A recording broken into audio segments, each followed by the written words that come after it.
Questions after the arrest of a man in a series of killings in Stockton. Wesley Brownlee will go before a judge tomorrow for his arraignment. Then the district attorney will formally announce the charges against him. Right now, Brownlee faces multiple charges, including 1 count of murder. But Stockton police say that he killed at least 6 people and hurt another before he was taken into custody.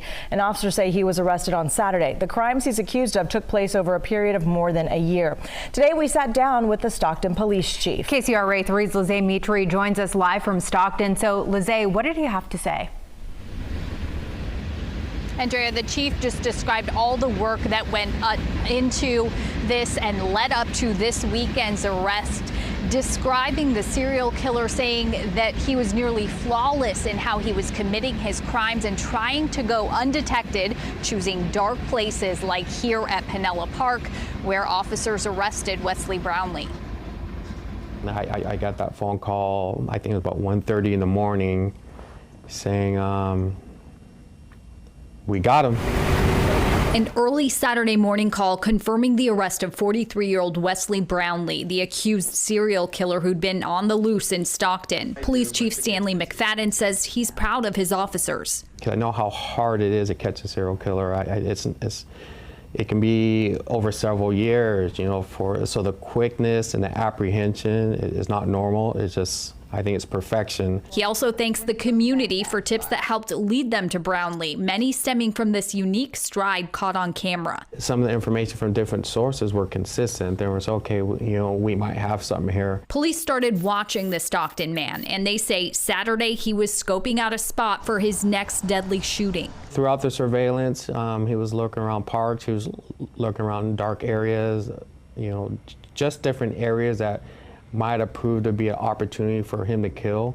And once we knew he encountered an area where there was someone that was vulnerable and alone and in a dark place, that's when we acted. He says there was someone alone here at Pinella Park in danger of becoming the next victim. So police pulled Brownlee over near Village Green Drive in Winslow Way. He was driving a teal or green van, police say, wearing dark clothes with a mask around his neck and this gun on him.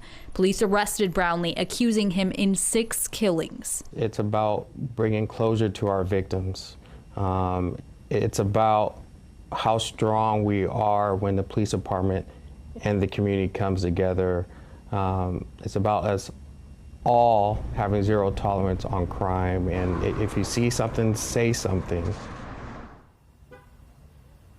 Most of the victims were Hispanic men and some were unhoused, but police still say they don't know if that has anything to do with how the serial killer chose his targets. The police chief says he still does not know what the motive may have been in this case. Live in Stockton, Lizzie Mitri, KCRA 3 News. And Lizzie, a lot of people are wondering about this. Have police linked Brownlee's gun to those murders?